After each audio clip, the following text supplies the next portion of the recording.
Belajar Kreatif Channel.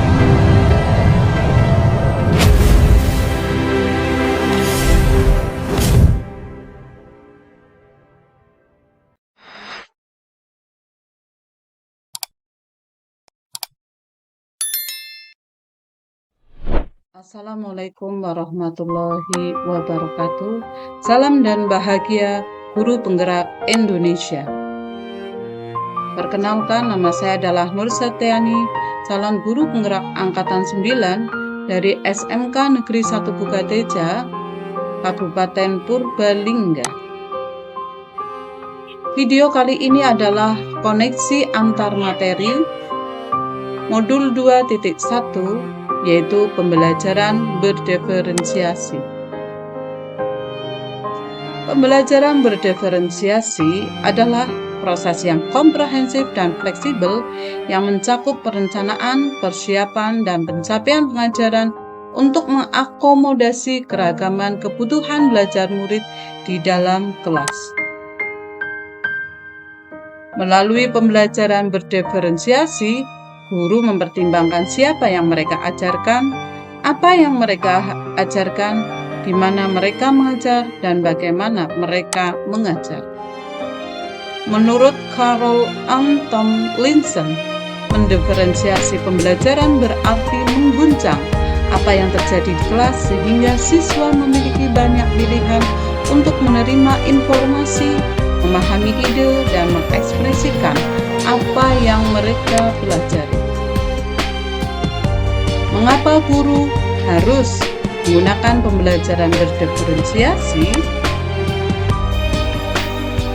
Hal ini dilatar belakangi oleh keberagaman murid, seperti bahasa, latar belakang keluarga, keterampilan sosial, emosional, minat belajar, tingkat kesulitan terhadap belajar.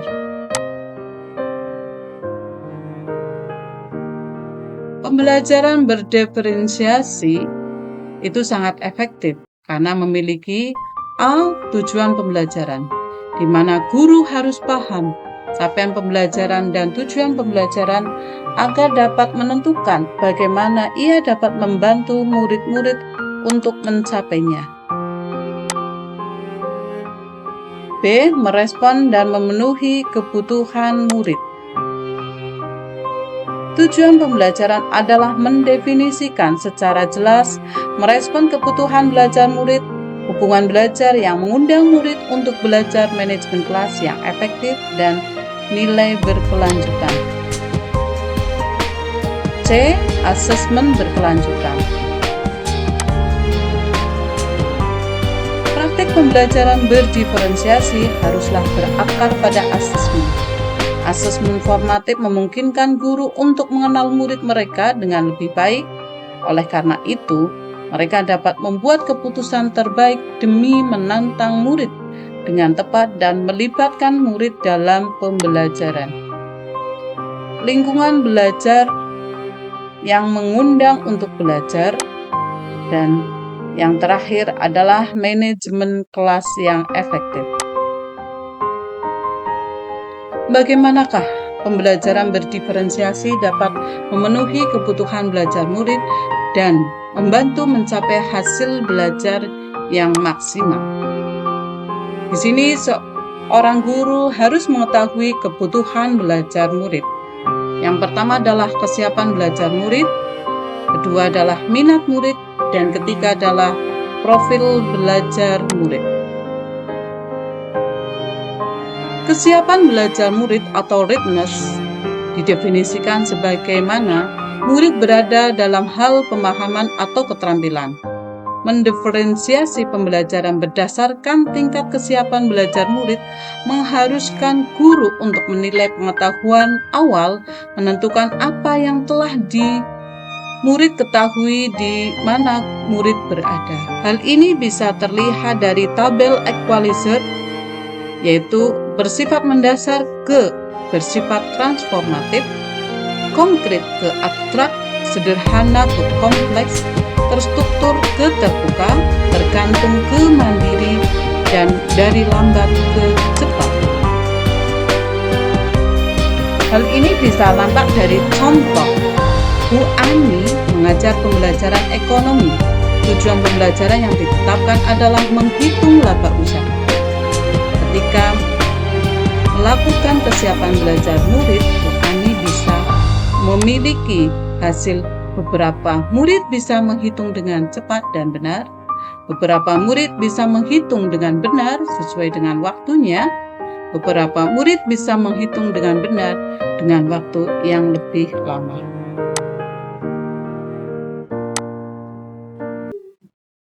Minat murid. Minat adalah salah satu motivator penting bagi murid untuk terlibat aktif dalam proses pembelajaran. Minat tampak terlihat dari koneksikan, menunjukkan koneksi antar materi pembelajaran, mencocokkan minat murid dengan tujuan pembelajaran, menjembatani pengetahuan awal ke pengetahuan yang baru, memotivasi, memungkinkan tumbuhnya motivasi belajar murid. Minat murid. Tomlinson mengatakan bahwa tujuan melakukan pembelajaran yang berbasis minat diantaranya adalah sebagai berikut. Membantu murid menyadari bahwa ada kecocokan antara sekolah dengan kecintaan mereka untuk belajar.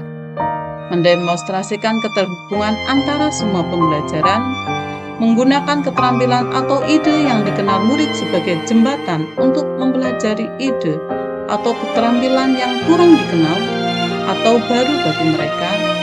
Selanjutnya adalah meningkatkan motivasi murid untuk belajar.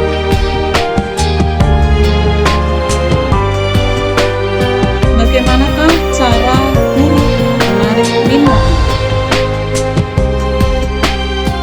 Lakukanlah dengan menciptakan situasi pembelajaran yang menarik perhatian murid seperti humor, menciptakan kejutan-kejutan dan lain sebagainya. Ciptakan konteks pembelajaran yang dikaitkan dengan minat individu murid. Komunikasikan nilai manfaat dari apa yang dipelajari murid. Ciptakan kesempatan-kesempatan belajar di mana murid dapat memecahkan persoalan atau problem-based learning. Minat pada murid berbeda-beda, dan minat murid bisa berkembang. Di sini bisa nampak area minat atau kegemaran bisa berupa seni, teknologi, atletik, musik, bisnis, dan lain sebagainya. Sedangkan mode ekspresif dapat dilihat dari kemampuan lisan atau minat tertulis atau minat terancang atau artistik dan abstrak. Profil belajar murid dipengaruhi oleh lingkungan belajar, misalnya terkait dengan suhu ruangan, tingkat kebisingan, jumlah cahaya, dan lain sebagainya. Contohnya, mungkin ada anak yang tidak dapat belajar di ruangan yang terlalu dingin, atau terlalu bising, atau terlalu terang, dan lain sebagainya. Latar belakang budaya bisa saja dari santai ke struktur, pendiam ke ekspresif, personal ke impersonal. Kecerdasan majemuk atau multiple intelligence seperti visual ke spasial, musikal, body dan kinestetik, interpersonal, intrapersonal, verbal, linguistik, natural, logik, matematika, serta gaya belajar. Gaya belajar ada 3, yaitu visual, auditory, dan kinestetik. Visual belajar dengan melihat, misalnya melalui materi yang berupa gambar, menampilkan diagram, PowerPoint, catatan, peta, atau grafik organisasi. Yang kedua adalah auditory, belajar dengan mendengarkan, misalkan mendengarkan penjelasan guru, membaca dengan keras, mendengarkan pendapat atau berdiskusi, mendengarkan musik. Kinestetik, belajar murid bisa dalam bentuk bergerak, merenggangkan tubuh, atau kegiatan hand-on, dan lain sebagainya. Contoh pembelajaran berdiferensiasi. Contoh pertama adalah diferensiasi konten atau materi. Materi yang diajarkan pada murid dapat memancingkan kesiapan belajar murid dari segi visual, auditori, dan kinestetik, atau bahkan kombinasi dari ketiganya. Pada murid yang menentukan bimbingan dapat mempelajari 3 hal seperti visual, auditori, dan kinestetik yang terpenting terkait dengan materi.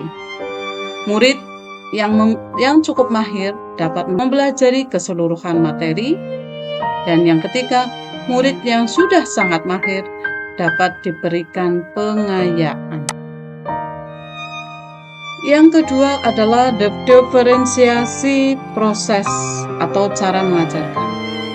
Proses pembelajaran dalam bentuk pendampingan dapat didiferensiasi sesuai kesiapan peserta didik berupa kegiatan berjenjang, pertanyaan pemandu, tantangan, agenda individual murid, variasi waktu dan kegiatan, serta pengelompokan yang fleksibel agar murid dapat memaknai materi secara tepat.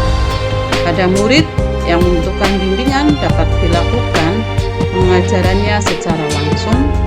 Murid yang cukup mahir dapat dilakukan dengan diawali dengan modeling, dikombinasikan dengan kerja praktik, dan peninjauan ulang atau review. Murid yang sangat mahir dapat diberikan beberapa pemantik untuk tugas mandiri. Yang ketiga adalah produk atau tagihan atau performa yang akan dihasilkan oleh murid. Diferensiasi dapat dilakukan melalui produk yang dihasilkan dalam bentuk tantangan atau variasi produk apa yang diminati oleh masing-masing individu. 7. Alasan mengapa pembelajaran berdiferensiasi dapat berhasil. 1. Pembelajaran berdiferensiasi adalah bersifat proaktif. Karena keberagaman yang dimiliki murid di dalam kelas, guru harus menyempurnakan pembelajaran untuk beberapa murid mereka dan memilih opsi pembelajaran yang sesuai, di mana dirancang pembelajarannya yang cocok untuk sebagian murid besar. Yang kedua, pembelajaran bersifat kualitatif daripada kuantitatif. Berasumsi bahwa mendiferensiasi pembelajaran berarti memberi beberapa murid lebih banyak pekerjaan untuk dilakukan dan yang lainnya lebih sedikit. Bukanlah demikian. Namun, seorang murid yang telah menunjukkan penguasaan satu keterampilan tentunya akan siap untuk memulai bekerja dengan keterampilan yang lebih sulit. Menyesuaikan jumlah tugas biasanya akan kurang efektif daripada mengubah sifat tugas. 3. Pembelajaran berdiferensiasi berakar pada penilaian. Pembelajaran berdiferensiasi, penilaiannya tidak lagi hanya dilakukan sebagai seluruh yang terjadi pada akhir unit untuk menentukan siapa yang telah mendapatkannya atau siapa yang sudah menguasai. Penilaian diagnostik dilakukan saat unit dimulai. Di sepanjang unit pembelajaran, guru menilai tingkat kesiapan, minat, dan pendekatan pembelajaran yang digunakan murid, dan kemudian merancang pengalaman berdasarkan pemahaman terbaru terbaik tentang kebutuhan murid. 4. Pembelajaran berdiferensiasi menggunakan beberapa pendekatan terhadap konten, proses, dan produk. Di semua ruang kelas, guru berurusan setidaknya 3 elemen kurikuler. Yang pertama, konten. Masukan yang akan dipelajari murid. 2. Proses, bagaimana murid berupaya memahami ide dan informasi. 3. Produk, keluaran atau bagaimana murid menunjukkan apa yang telah mereka pelajari. Dengan membedakan ketiga elemen ini, guru menawarkan pendekatan berbeda terhadap apa yang dipelajari oleh murid. 5. Pembelajaran berdiferensiasi berpusat pada murid. Pembelajaran berdiferensiasi memiliki premis bahwa pengalaman belajar paling efektif adalah ketika pembelajaran mampu melibatkan murid dalam pembelajaran yang relevan dan menarik bagi murid, sehingga mereka akan menemukan bukan jalan untuk belajar. Tidaklah caranya harus sama. Pembelajaran berdiferensiasi mengakui bahwa pengetahuan, keterampilan, dan pemahaman yang akan datang harus dibangun di atas pengetahuan, keterampilan, dan pemahaman sebelumnya. Dan guru meyakini bahwa tidak semua murid memiliki fondasi belajar yang sama pada awal proses. 6. Pembelajaran berdiferensiasi merupakan perpaduan dari pembelajaran seluruh kelas, kelompok, dan individual. Pembelajaran seluruh kelas dianggap pilihan yang efektif dan efisien jika bertujuan untuk membangun pemahaman bersama, memberikan kesempatan untuk diskusi, dan melakukan ulasan bersama yang dapat membangun rasa kebersamaan. Pembelajaran berdiferensiasi ditandai oleh irama berulang dari melakukan persiapan kelas, mengulas kembali, dan berbagi, kemudian diikuti oleh kesempatan untuk bereksplorasi, eksistensi atau pemahaman materi, dan produksi, menghasilkan pekerjaan, individu, atau kelompok kecil. 7. Pembelajaran berdiferensiasi bersifat organik dan dinamis. Di ruang kelas yang berbeda, mengajar adalah sebuah evolusi murid dan guru untuk sama-sama menjadi pembelajar. Guru mungkin tahu lebih banyak tentang materi pembelajaran, namun mereka juga harus terus belajar tentang bagaimana murid mereka belajar. Kolaborasi yang berkelanjutan dengan murid diperlukan untuk memperbaiki peluang belajar agar efektif untuk setiap murid. Guru memantau kecocokan antara kebutuhan murid dan proses pembelajaran mereka, serta membuat penyesuaian sebagaimana diperlukan. Bagaimanakah kaitan antara materi pembelajaran berdiferensiasi dengan modul yang sebelumnya? Modul 2.1 yaitu memenuhi pembelajaran murid melalui pembelajaran berdiferensiasi. Modul 1.1 Filosofi Pemikiran Ki Hajar Dewantara. Modul 1.2 Nilai dan Peran Guru Penggerak. Modul 1.3 Visi Guru Penggerak. Dan modul 1.4 adalah Budaya Positif. Kaitan modul 2.1 dengan modul 1.1. Pembelajaran berdiferensiasi dapat mewujudkan merdeka belajar.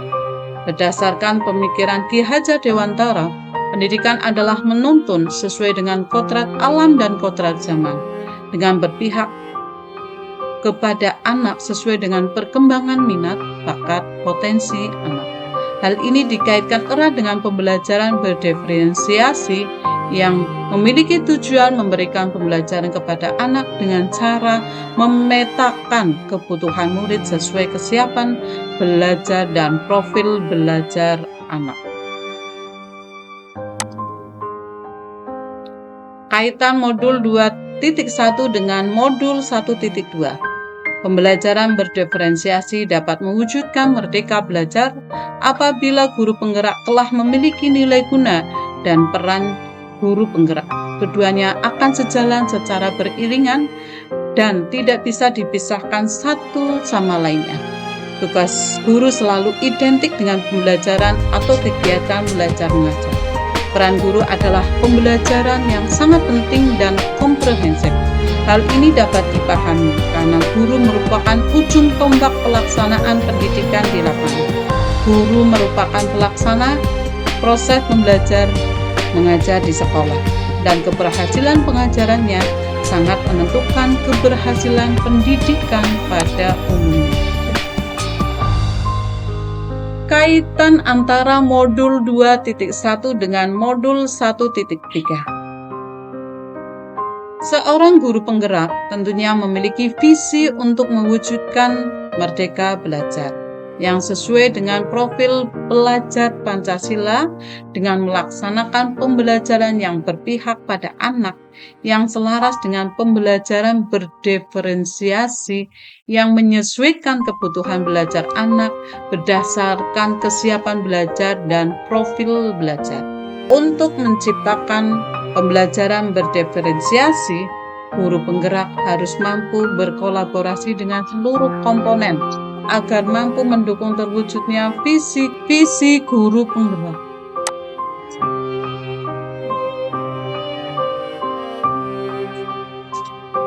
Kaitan antara modul 2.1 dengan modul 1.4.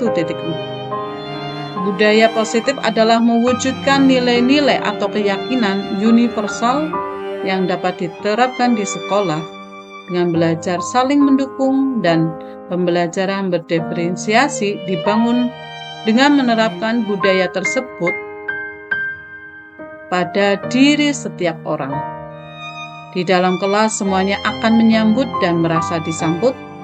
Setiap orang saling menghargai, adanya rasa aman, dan murid berani mengemukakan pendapatnya, serta adanya harapan bagi pertumbuhan yang ditunjukkan oleh murid. Guru mengajak murid mencapai kesuksesan dalam menggali pengalaman belajar dengan mendorong murid agar lebih cepat sedikit melampaui apa yang telah disesuaikan. Guru akan selalu memberikan dukungannya sehingga murid tidak merasa frustasi tetapi mencapai kesuksesan. Keadilan dalam bentuk nyata terlihat dari semua murid berhak mendapatkan perlakuan yang sama di dalam kelas melalui pembelajaran berdiferensiasi, dan guru berkolaborasi dengan murid untuk mencapai kesuksesan bersama. Demikian video dari saya. Jika ada kesalahan, mohon dimaafkan. Terima kasih. Salam guru penggerak, guru bergerak Indonesia maju.